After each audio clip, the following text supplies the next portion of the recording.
Akhir-akhir ini viral fenomena siswa tidak bisa menghitung dan membaca.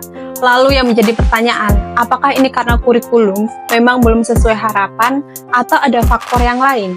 Kalau memang karena kurikulum yang belum sesuai dengan harapan, setidaknya selama mereka sekolah adalah paling enggak sedikit ilmu dasar, yaitu membaca dan menghitung yang mereka dapatkan.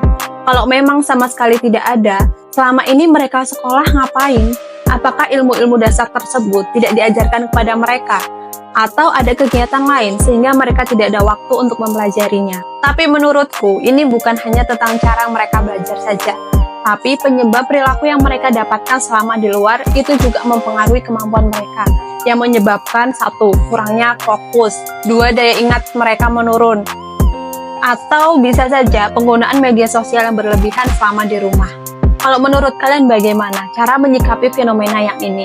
Kalau kamu tertarik dengan video seperti ini, coba komen.